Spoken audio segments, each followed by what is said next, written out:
Hi friends, మన channel ని చూస్తున్న వారు ప్రతి ఒక్కరు కూడా ఛానల్ అన్ని సబ్స్క్రైబ్ చేసుకోండి మరియు ఈ వీడియోని ప్రతి ఒక్కరు లైక్ షేర్ సబ్స్క్రైబ్ చేసుకుని మన ఛానల్ ని ఎంకరేజ్ చేయండి. Brahmamudi 2023 September 6 episode. కళ్యాణ్ అభిమాని. అనామిక స్కెచ్ వేరు, అసలు గుట్టు వేరు. మొత్తానికి కళ్యాణ్ ని తన ఉచ్చులో బిగించే పనిలో పడిందనిపిస్తోంది అనామిక.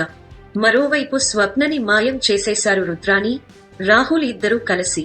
నేటి కథనంలో స్వప్న మిస్సింగ్ మిస్టరీగా మారింది. అసలేం జరిగిందో ఇప్పుడు వివరాలు చూద్దాం. రాత్రికి రాత్రి స్వప్నను మాయం చేసిన రాహుల్, రుద్రాని, అనామిక మోసానికి కళ్యాణ్ బలి. ఉదయాన్నే కావ్య ముగ్గు పెడుతూ ఉంటుంది. రాజ్ చూసుకోకుండా ఫోన్ మాట్లాడుకుంటూ ఆ ముగ్గుని తొక్కబోతుంటే హా ఆ అని అరుస్తుంది కావ్య పెద్దగా. ఆ అరుపుకి బెదిరిపోయి ఫోన్ వదిలేస్తాడు రాజ్ అనుకోకుండా. ఏంటి అంటాడు కోపంగా. వెంటనే ముగ్గు అంటుంది కావ్య. తొక్కలో ముగ్గు అని కింద పడిన ఫోన్ తీసుకుని కావ్యను తిట్టే పనిలో పడతాడు రాజ్. అయితే సీతారామయ్య వాకింగ్ వెళ్లి రావడం గమనించిన రాజ్, దీన్ని నాకు అనుకూలంగా మార్చుకోవాలి అనుకుంటూ కావ్య వేసిన ముగ్గుని ఊరికే పొగడటం మొదలు పెడతాడు. వావ్, ఇది ముగ్గా కళాఖండమా అంటాడు నవ్వుతూ రాజ్. క్షణాల్లో మాట తీరు మారిపోయినందుకు బిత్తరపోతుంది కావ్య. దూరం నుంచి సీతారామయ్య ఆగి వింటాడు రాజ్ మాటలను. ఇందాక తొక్కలో ముగ్గు అన్నారు అంటుంది కావ్య. చా చా తొక్కలో ముగ్గు అనలేదు, తొక్కేవాడ్ని ముగ్గు అన్నాను అని కవర్ చేసుకుంటూ మరీ పొగుడుతూ ఉంటాడు. రాజ్ కర్మకాలి. ఇటు నుంచి అపర్ణ వచ్చి రాజ్ తన భార్య ముగ్గుని పొగడటం చూసి రగిలిపోతుంది. అబ్బా, నువ్వు ముగ్గు వేస్తే అదేదో పెయింటింగ్ వేసినట్లు ఉంది.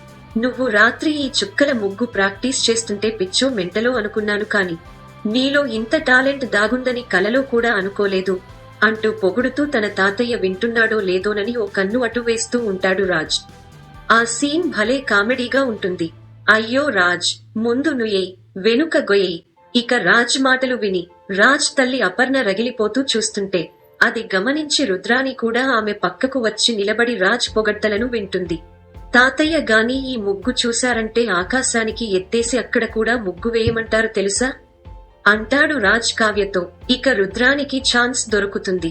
చూడు నీ పుత్ర రత్నాన్ని అన్నట్లుగా అపర్ణకు పెదవి విరుస్తూ సైగ చేస్తుంది. ఫ్యామిలీ మొత్తం ఉప్మా తిని బతకడమే కాకుండా కళని నమ్ముకుని రంగులేసి అమ్ముకుని ఎంత పేరు సంపాదించుకున్నారు. ఇలాంటి ముగ్గు వేస్తే నువ్వే వేయాలి. మా మమ్మీ కూడా వస్తేంది ఎందుకు? సాలిగూడు అల్లినట్లు, దారం చిక్కులు పడినట్లు గీతలు గీచి పడేస్తుంది అంటూ రగిలిపోతున్న తల్లివైపు అనుకోకుండా చూస్తాడు రాజ్. దాంతో బిక్కముఖం వేసిన రాజ్ వెధవ నోరు అని తన నోటి మీద ఒక్కటేసుకుంటాడు. రుద్రానికి ఇదే పని. తాతయ్య కోసం కళావతికి పొగిడే పనిలో పడి మమ్మీ ముగ్గుని తిట్టడం అవసరమా అని తనని తాను తిట్టుకుని గుడ్ కీప్ ఇట్ అప్ అంటూ కావ్య భుజం తట్టి మరీ టింగ్ టింగ్ మంటూ ముగ్గు తొక్కకుండా మధ్యలోంచి గెంతులేసుకుంటూ తుర్రుమంటాడు రాజ్. కావ్య నవ్వుకుంటుంది. ఇక రుద్రాని అపర్ణకు పుండు మీద కారం జల్లే పనిలో పడుతుంది. పెళ్ళాం బెల్లం, తల్లి అల్లం, ఏంటో ఈ గొళ్ళెం అనేసి అక్కడి నుంచి జారుకుంటుంది. దాంతో ఇంకా రగిలిపోతుంది అపర్ణ. ఇక సీన్ కట్ చేస్తే కళ్యాణ్ అప్పు బండి మీద వెళ్తూ ఉంటే ఎదురుగా ఓ కారు సడన్ బ్రేక్ తో ఆగుతుంది. దాంతో కళ్యాణ్ అప్పు బండితో సహా కింద పడిపోతారు. గీ పిల్ల, ఆ పిచ్చి పిల్లేనా? ఇక అప్పు వీరంగం ఆడటానికి ఆవేశంగా లేచి ఆ కారు దగ్గరకు వెళ్తుంది. దించు అద్దాలు దించు అంటుంది. కారు మిర్రర్ దించుతుంది ఓ అమ్మాయి. తను ఎవరో కాదు, కళ్యాణ్ మనసు దోచిన అతడి అభిమాని అనామిక. ఆడపిల్లవా, నీ తోలుడు చూసి పోరగాడు అనుకున్నానే. దిగు, కిందకు దిగు. మనుషుల్ని చంపేద్దాం అనుకున్నావా? తే లైసెన్స్ తే అంటూ అనామికని కారు దిగేలా చేస్తుంది. అప్పుడే కళ్యాణ్ పైకి లేచి దూరం నుంచి అప్పు అనామికతో గొడవ పడటం చూసి పరుగు తీస్తాడు. బ్రో ఆగు తను అనామిక, వదిలే అంటూ రిక్వెస్ట్ చేస్తాడు. అయితే అప్పుకి మొదట అర్థం కాదు. తను అనామిక అయితే ఏంటి, అనామకురాలైతే నాకేంటి అంటూనే క్షణం ఆగి, ఓ గీ పిల్ల నీ పిచ్చి కవితలను అభిమానించే పిచ్చి పిల్లేనా అనేస్తుంది. ఆట పట్టిద్దామని సరదాగా చేశాను. అప్పు మాటలకు అనామిక బిక్కముఖం వేస్తుంది. గదేగా రోజు మమ్మల్ని పిచ్చి పట్టినోళ్లలా రోడ్లన్నీ తిప్పిన పోరేవి కదా అంటున్నాను. ఏంది నీకు ఏది డైరెక్ట్ గా చెప్పడం రాదా? పేరు అడిగితే అరచేతిని చూడు, అడ్రస్ అడిగితే ఆకాశాన్ని చూడు అంటుంది అప్పు గుర్రుగా అనామికతో. బ్రోకి చాలా కోపం వచ్చినట్లుంది అంటుంది అనామిక కళ్యాణ్తో. బ్రో ఏంది బ్రో? హా, గాంధీ తాత అందరికీ తాత అయినట్లు నీకు కూడా బ్రో అయినా నేను? అసలు కారు ఎందుకు అలా తీసుకొచ్చి పెట్టినా? అంటుంది అప్పు కోపంగా. కళ్యాణ్ని చూసి ఆట పట్టిద్దామని సరదాగా చేశాను. పాపం పడిపోతారు అనుకోలేదు సారీ అంటుంది అనామిక తిప్పుకుంటూ.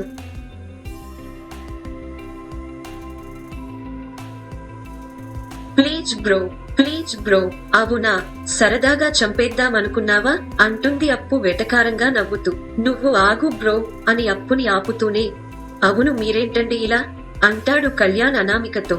చిన్న పని ఉండి వెళ్తున్నాను. నిజానికి నేను మీకే కాల్ చేద్దాం అనుకున్నాను. ఓ చోటికి తీసుకుని వెళ్లాలనుకున్నాను, వస్తారా అంటుంది అనామిక. హా వస్తాను, నాకు పనేముంటుంది అంటాడు కళ్యాణ్. బిక్కముఖం వేస్తుంది అప్పు. కవి మరి నేను అంటూ అప్పు ఏదో మాట్లాడబోతుంటే, బ్రో బ్రో ప్లీజ్ బ్రో నువ్వు ఇలారా అని పక్కకు తీసుకొచ్చి, నువ్వు వెళ్ళు ఈసారికి ప్లీజ్ బ్రో అంటూ బండి తాళం చేతిలో పెట్టి అనామిక కారు దగ్గరకు పరుగు తీస్తాడు కళ్యాణ్. పాపం అప్పు, సరే పో, ఎప్పటికైనా నా దగ్గరికే రావాలి నువ్వు అనుకుంటూ తన కళ్ల ముందే పోతున్న అనామిక కారుని గుర్రుగా చూస్తూ ఉండిపోతుంది. అపర్ణ టైం ఆయేగా.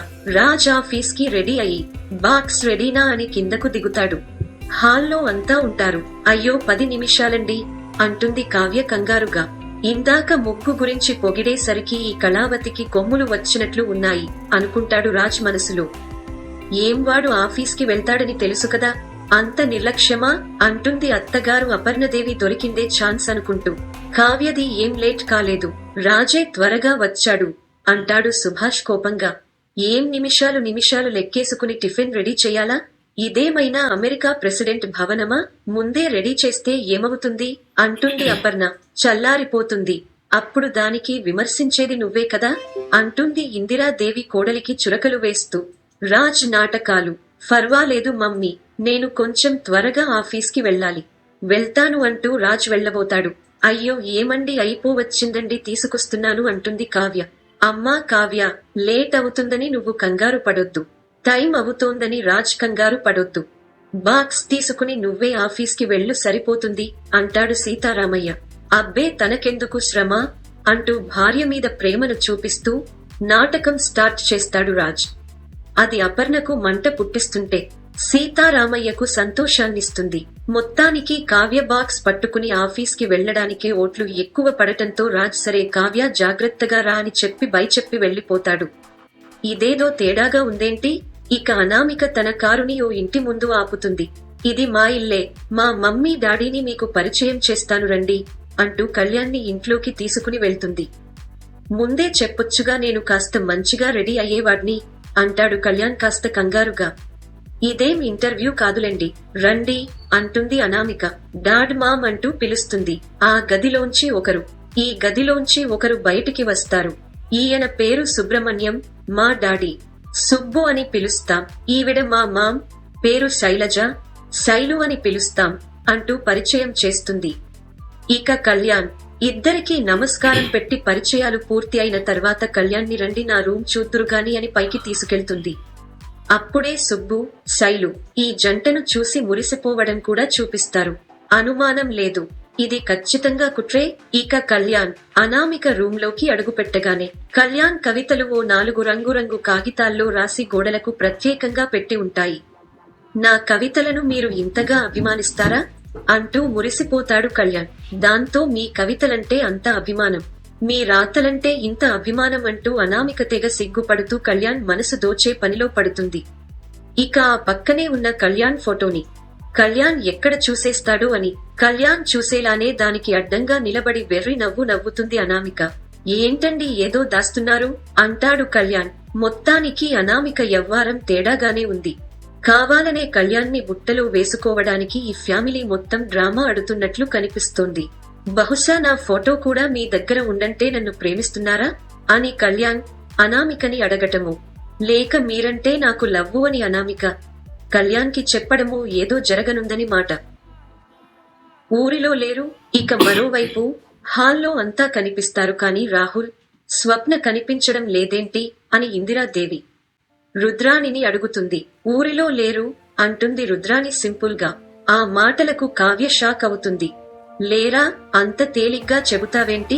అసలే తను కడుపుతో ఉన్న పిల్ల కదా. ఊరు వెళ్లడం ఏంటి? ఎప్పుడు వెళ్లారు అంటుంది అపర్ణ. ఏమో, నన్ను తెల్లవారు జామునే లేపి వెళ్తున్నామని చెప్పారు. ఎక్కడికి అంటే హనీమూన్ అనుకోమన్నారు. 10 రోజుల్లో వస్తారట. ఇంట్లో గొడవలతో మేము విసిగిపోయామన్నారు, అందుకే వెళ్ళనిచ్చాను అంటుంది రుద్రాణి నిర్లక్ష్యంగా. అదేంటి, కొడుకు కోడల్ని ఎలా చూసుకోవాలో, ఎలా అదుపులో పెట్టాలో నీకు తెలియదా? అది నేర్చుకో ముందు అంటూ అపర్ణ, ధాన్యలక్ష్మి, ఇందిరాదేవి అంతా రుద్రానికి గడ్డి పెట్టే పనిలో పడతారు. రుద్రాణి నిర్లక్ష్యం. ఇప్పుడేంటి, వాళ్లకంటూ సరదాలు ఉండవా? వాళ్లకు నచ్చినట్లు బయటికి వెళ్తే కూడా తప్పేనా అంటుంది రుద్రాణి కోపంగా పైకి లేచి. తప్పే, కడుపుతో ఉన్న పిల్ల అలా దిరగొచ్చా? ఇంట్లో అందరితో కలిసి ఉంటున్నప్పుడు అలా సడన్ గా చెప్పా పెట్టకుండా వెళ్లడం ఏంటి అంటాడు సీతారామయ్య కోపంగా. ఫోన్ చేసి వెంటనే రమ్మని చెప్పు అంటుంది ఇందిరాదేవి. సరే చెబుతాలే అంటూ పైకి లేచి వెళ్లిపోబోతుంది రుద్రాణి. అదేం సమాధానం, కాల్ చేయి ముందు అంటుంది ఇందిరాదేవి కోపంగా. వెంటనే ఫోన్ చేసి నాట్ రీచబుల్ వస్తుంది. సరేనా, ఈసారి కలిసినప్పుడు రమ్మని చెబుతాను అంటుంది రుద్రాణి నిర్లక్ష్యంగా. అంతా అయిపోయారు, ఇప్పుడు నువ్వా? అదేంటి, మా అక్క ఉన్నట్టుండి ఎక్కడికి వెళ్ళింది? తన మీద కోపంతో పుట్టింట్లో దించేయడానికి వెళ్లారా? తనను ఏం చేశారు అంటూ రుద్రాణిని కావ్య నిలదీయబోతుంటే, అంతా అయిపోయారు, ఇప్పుడు నువ్వు మొదలు పెట్టావా? వస్తారులే, కంగారెందుకు అనేసి పైకి వెళ్లిపోతుంది రుద్రాణి. ఇక కావ్య మనసుకి మాత్రం అందంతా ఏదో అపశకునంలా తోస్తుంది. తర్వాత తను కూడా తన అక్క స్వప్నకు కాల్ ట్రై చేస్తూనే ఉంటుంది. ఫోన్ కలవదు. ఇక ధాన్యలక్ష్మి వచ్చి, ఏమైంది కావ్య, టెన్షన్ గా ఉన్నా అంటే, అక్క ఫోన్ కలవడం లేదు, నాకు చాలా కంగారుగా ఉంది చిన్న అత్తయ్య అంటుంది కావ్య.